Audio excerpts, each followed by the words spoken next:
asthma, you're going to need some headphones or some IEMs. So, again, I use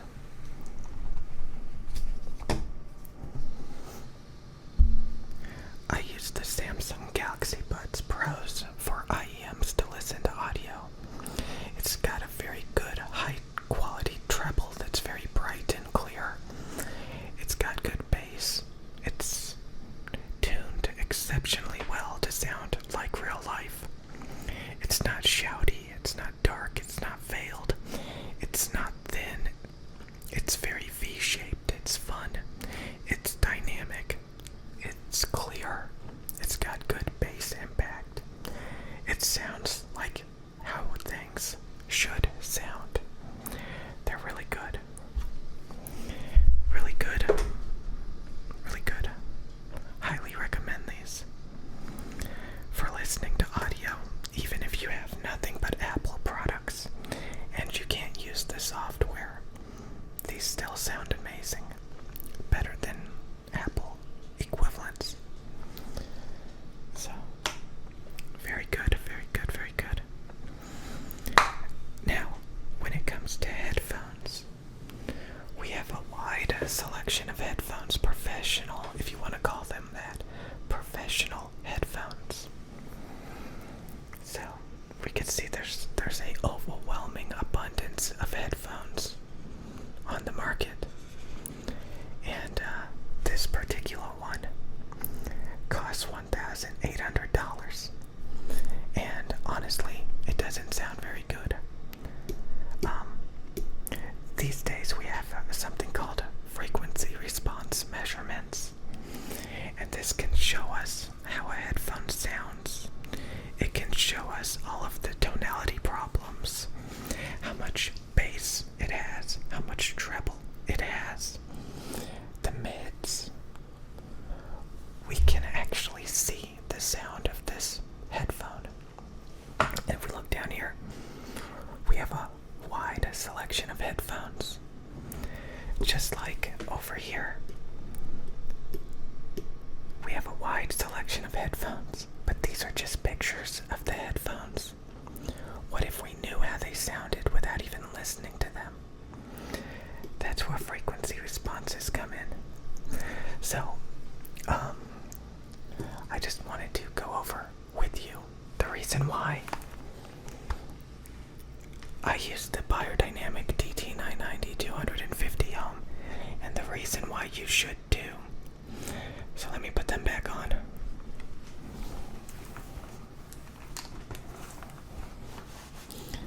I did it with one hand.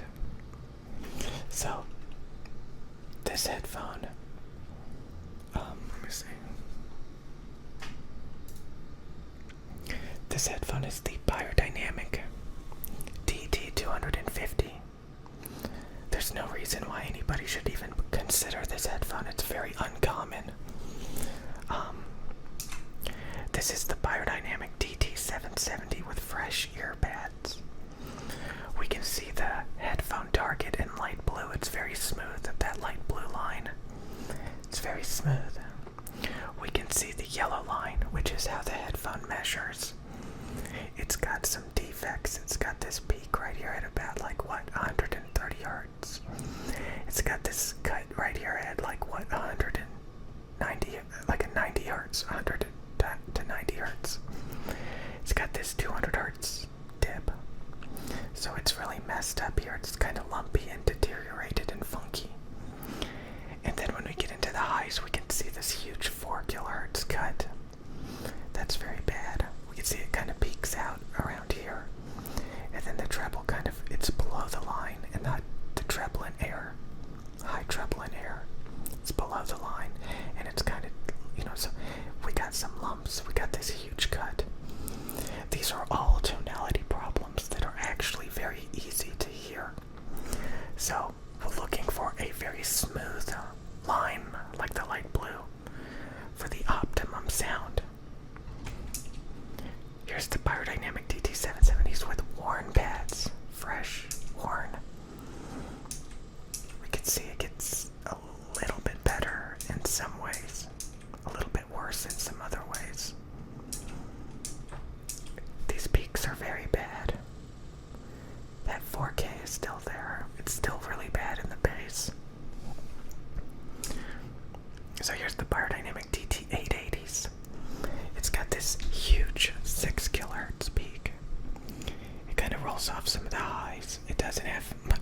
bass emphasis.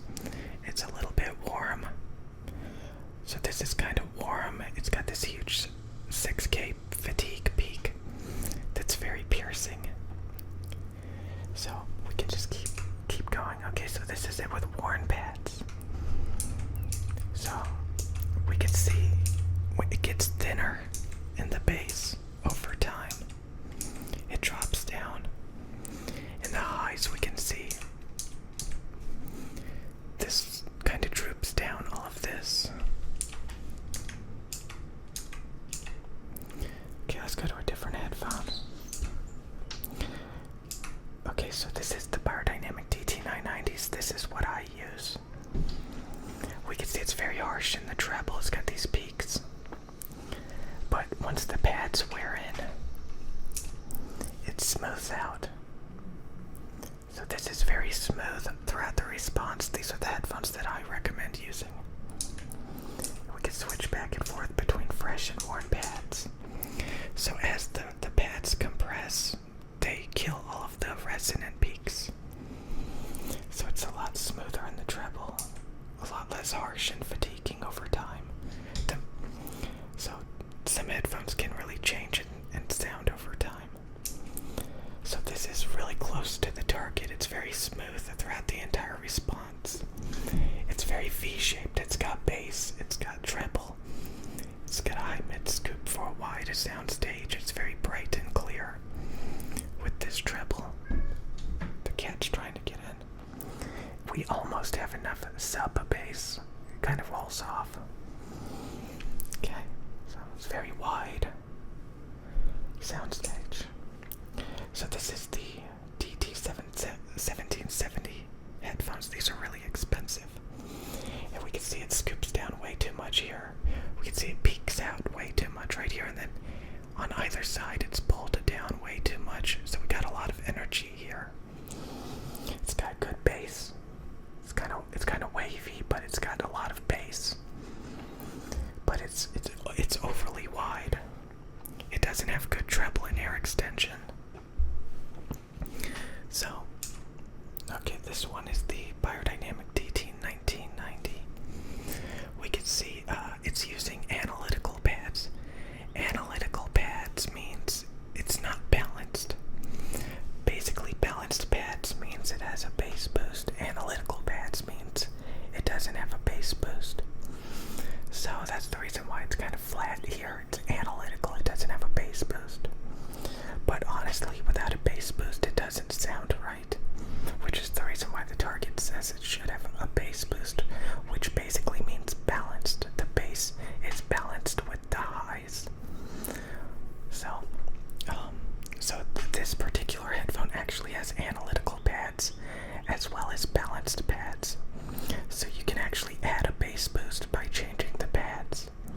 That's how much the pads can change the sound. So we can see this headphone has this nasty 4K cut. It has this huge 8 kHz peak. So this is very bad. 4 kHz cut, 8 kHz peak.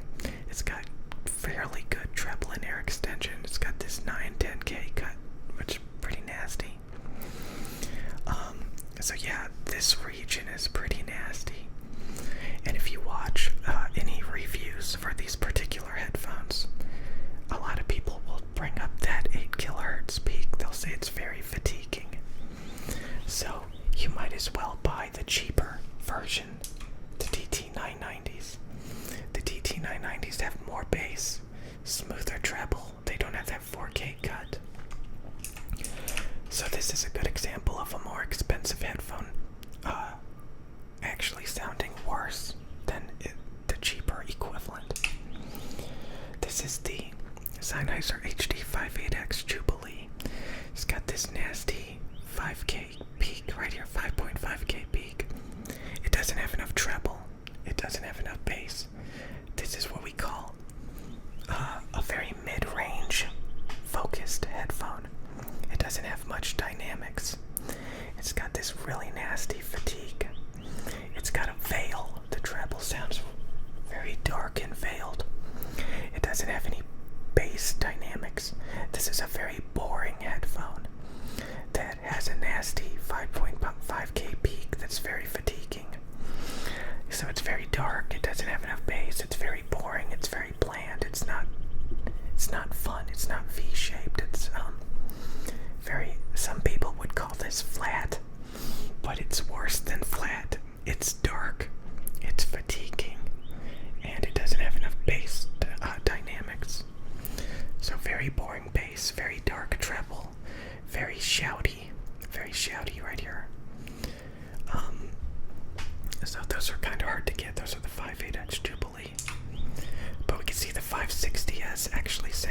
by Sennheiser actually sound pretty similar. We're starting to see the Sennheiser house sound. Most Sennheiser headphones have these characteristics of not enough bass, not enough treble, and 5.5K shout fatigue. This is like a very common characteristic for Sennheiser headphones. In the 500 and 600 series headphones, they have very boring bass, not enough treble, and a lot of shout around 5.5K. It's very fatiguing, shouty. It's very dark, very veiled. It doesn't have any treble extension. Basically, this is a prime example of not having enough bass or treble extension. It's just all mid-range. Okay. So what else do we got? We got the 598s, which again we can see they're very similar. When we switch back and forth, we can see they're very similar. Very similar. 500, 598, and 560s very similar. The 598 have a little bit more warmth. If you look here, and then we go back to the 560s, we can see it's a little bit more flat, a little bit less warm. That's the main difference. The 598 are more warm. The 560s are a little bit more neutral in the fundamentals. That's the only real difference. Okay, so now we got the 598 CS. These are closed back headphones. So closed back headphones are pretty good at having good bass extension, but we can see it doesn't have enough treble. So these headphones have the Sennheiser veil, the 598. CS means like closed back or something closed. So these don't have enough treble. Okay, so these are the Sennheiser HD600. These have a lot of grainy treble spikes. They're very shouty, and they don't have enough bass. As we can see, they're very boring. They don't have enough bass. They don't have enough treble. They're very fatiguing. They're very grainy, like these rough treble spikes. A lot of fatigue right here. Not very good. Okay. These are the Sennheiser HD650s. And when we switch back and forth, we can see these are very similar headphones. The HD650s, if we look here, they're a little bit more dark. They're a little bit pulled down. The spikes are not as harsh. They're a little bit smoother and blunted. So the HD650s were designed to smooth out the highs and make them less harsh and grainy and fatiguing. But it also ended up making it more dark because they dampened it. They smoothed out the highs. Okay. Here's the Sennheiser HD660S. This is basically the 5.8X Jubilee, but we can see, look, these have no bass. They have no bass at all. They have that fatigue, that huge peak right there at 5.5K. They don't have any treble, they don't have any bass, they're just all mid-range. So from like 200 hertz to 5 kilohertz, that's all that's really audible. The bass is not audible, the treble is not audible. It's just all mid-range. It's very boring, it lacks dynamics. It's really bad. Really bad. Okay, but some people would consider this flat, but it just does not sound right at all. It's just not good. Here's the Sennheiser HD700, which is the predecessor to the HD800 and HD800S. So this thing is crazy. This thing is very warm. It doesn't have enough deep bass. It's got an overly wide soundstage. It's got this humongous peak at 6K, and it doesn't have enough treble. So what they did is they came out with the Sennheiser HD800, and they pulled up some of the treble. They pulled up some of this around 200 hertz, 2 kilohertz. So we can see how they improved the highs. They got it closer to the target. They pulled a lot of that, but we can see this huge 9K cut, this huge 6K peak.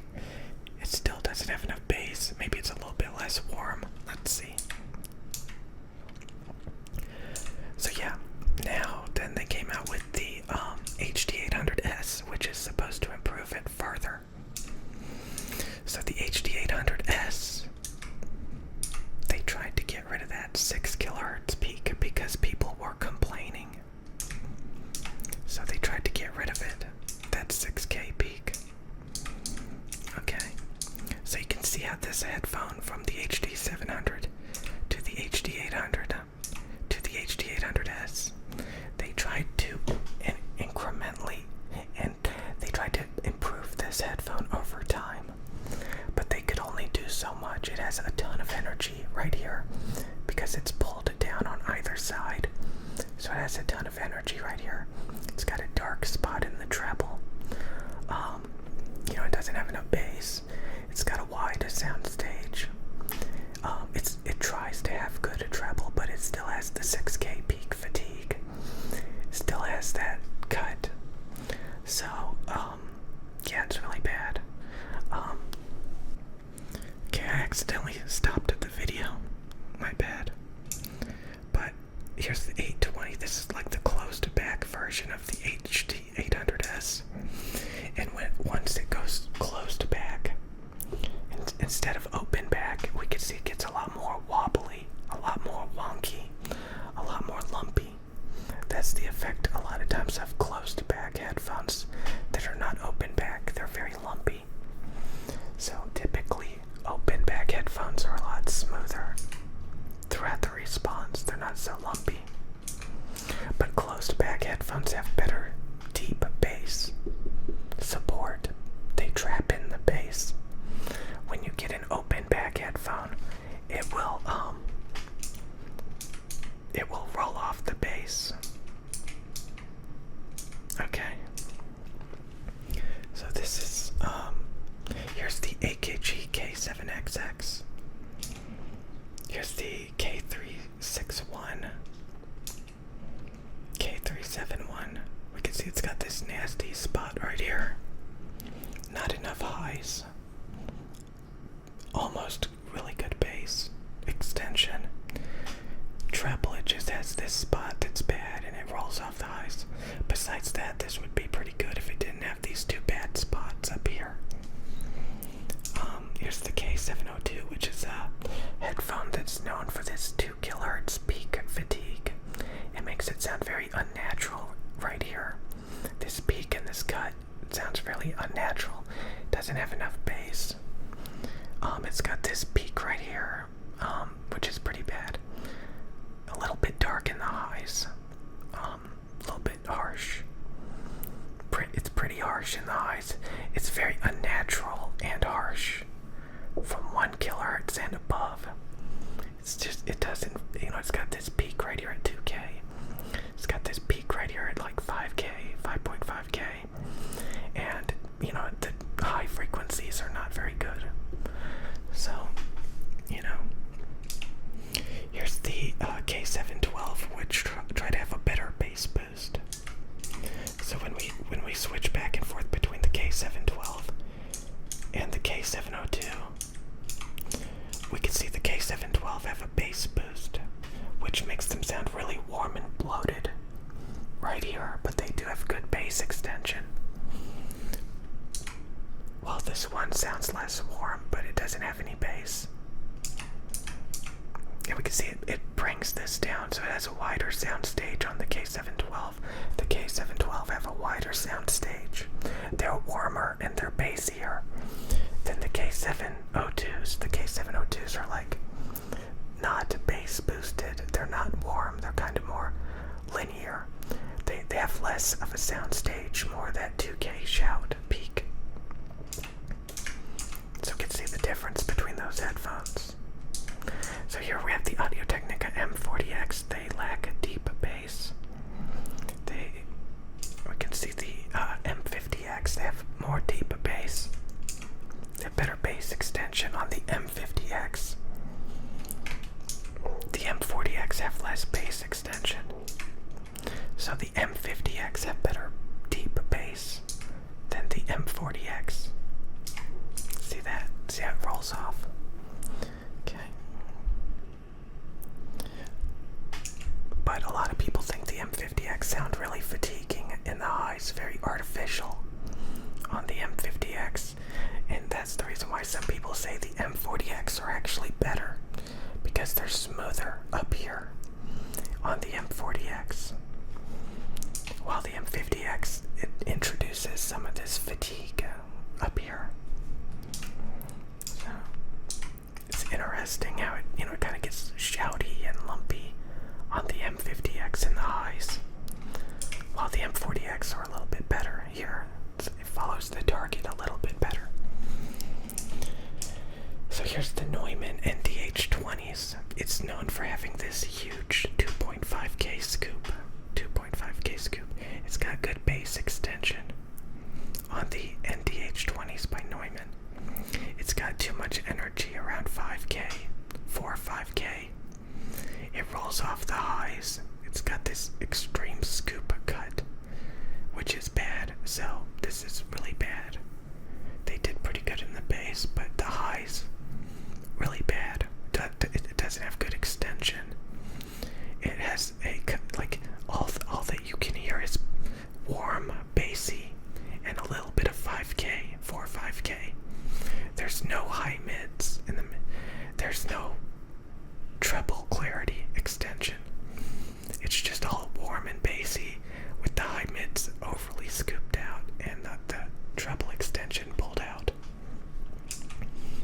So here's just some more Sennheisers. We can see the PC37X, 38X. Very similar. The P38X has a little bit more bass extension.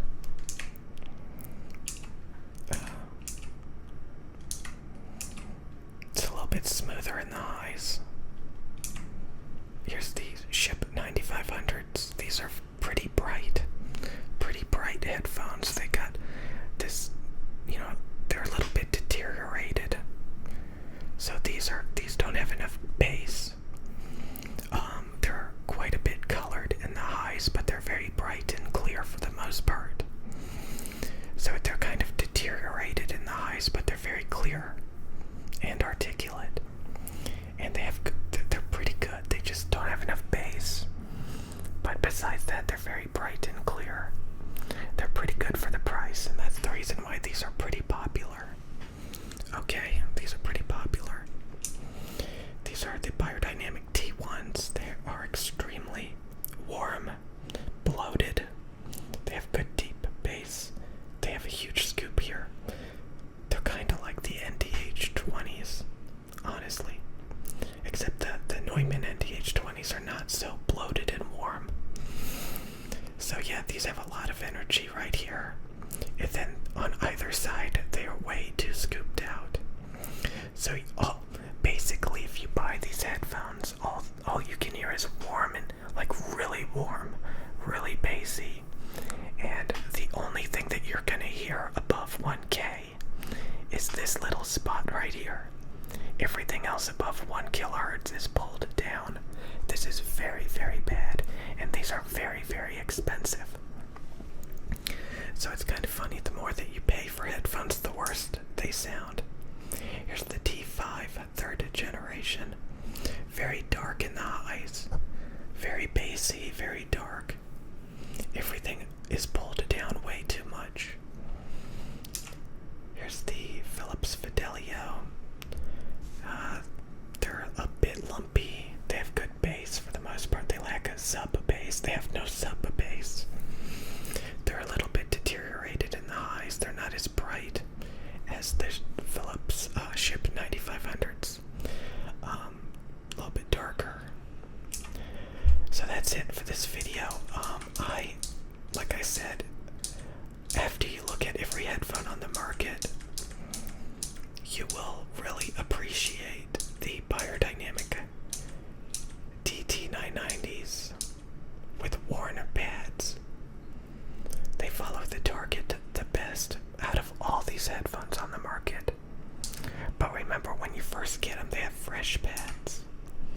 And fresh pads are very harsh in the treble. Okay, that's all I wanted to say.